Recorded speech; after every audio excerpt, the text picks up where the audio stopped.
Okay, to the people, this is an update, part 2, whichever way you like it. In part 1, basically was an explanation of what the arrest warning was. Basically, my partner received an arrest warning through the post. West Midlands Central Finance Unit, as you can see clearly in the top right corner, claiming that my partner owing the amount of £1,789. It clearly states that there's no specific reason why they're asking for this money other than the court has issued the warrant for your arrest because you have not paid money you owe, not stating what money and why she owes it. Basically giving her an option, as I said before, remedy, to avoid arrest. She must contact the address of Victoria Law Court, Corporation Street, Birmingham, B4 6QF is stated. Also with an automated payment option and a telephone number. This is just, to me, a blatant, how can I put it, piss take. Financial Institute. Anyway, the letter, what we've wrote,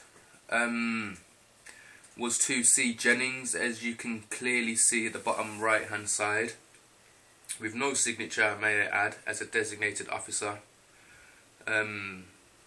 A fine, in brief, is kind of like a bill.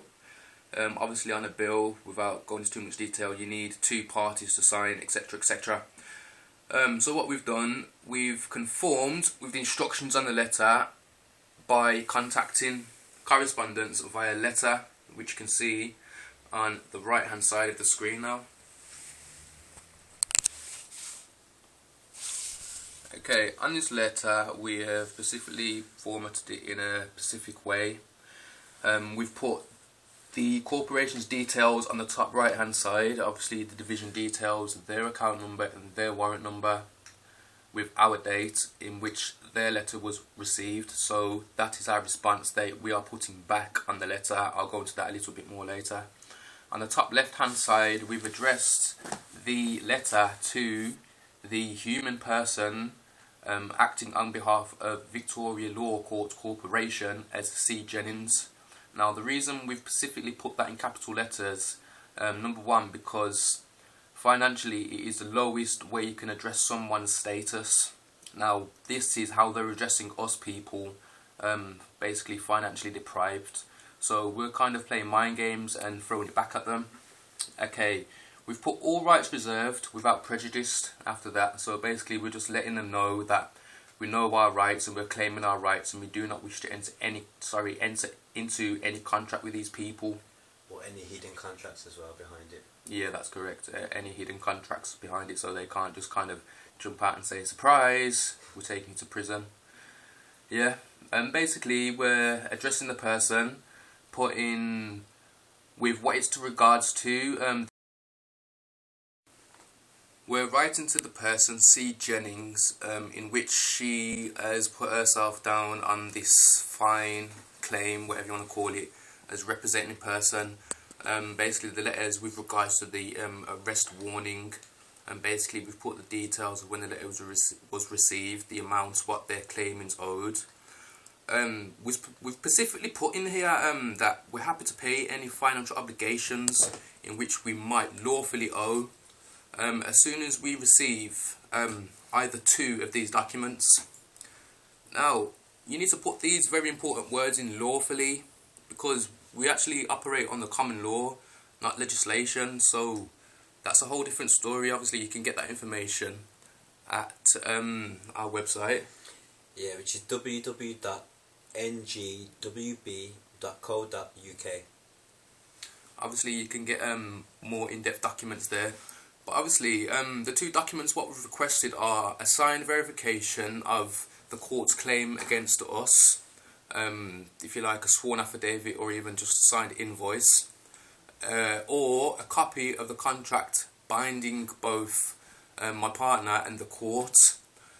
Basically, that needs to be two signatures, obviously from the court's representative and from a partner, to say that she's going to agree to pay the £1,789, which you can clearly state is what they're requesting. obviously we all know here from the real world that my partner's not going to enter into a contract to pay no court for no £1,000. We need to prove to the court that we're aware of what's going on here, i.e. why we've put the information about the form of a bill being a document. In order for someone to pay the amount of money to a corporation, you need to have 2 signatures signed by both parties, obviously witnessed by a third party to make it lawfully legitimate. Now, remember please that you do need to be aware of what you're talking about, i.e. words like lawful, because they will try and come at us if we're not fully aware of what we're talking about in ourselves. Further on down the letter, we've put kindly, we look forward to their response within 10 working days. Now, in the world of commerce, as they like to talk, that's 2 weeks basically, which is more than enough time. It's obviously sufficient enough for them to get the paperwork out to us.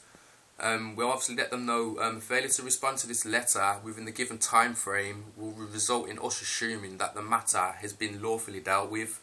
Now, by law, they've got a duty to respond to us either by supplying us with the documents in which we are lawfully entitled to in order to prove that we have to pay this money, or they have to dismiss this matter lawfully, because they cannot come to us and demand money for no reason.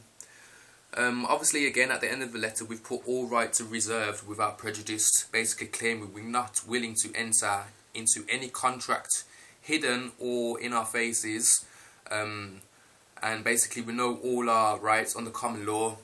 At the bottom left hand side, you can see of the family. Now, my partner's name's obviously been removed, sorry, for security reasons. So obviously your name would go there of your surname's family. Obviously you're talking under common law terms, not in their system legal terms. And obviously you date it and sign it. So obviously basically, yeah, to sum up, that's basically our response to the courts for their requests for the sum of £789. Like we've said, we'll look forward to the response. We actually took that out because we felt that they actually do not deserve any gratitude. Not at all. And can I just add that just to get it into everybody's heads, that when you're receiving a fine, you're actually receiving a form of bill, because a bill it's an order to pay. So a fine it's an order for you to pay something. Obviously you've been fined for something, you need to pay something for something.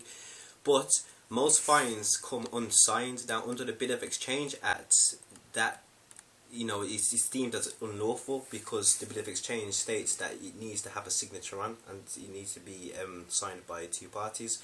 So as you can see on the left one, there's no signature. So just always remember that this is you could say an unfinished type of bill, and this is the correct kind of response you need to reply to it accordingly, asking them for the rest of the documents. As we said, it's a unfinished bill, so they need to finish that bill and send us the invoice or sworn affidavit with a signature. A signature is important. Okay guys, hopefully we are looking forward and we will receive a response from C. Jennings or West Midlands Central Finance Unit. Either way, we will let you know the result.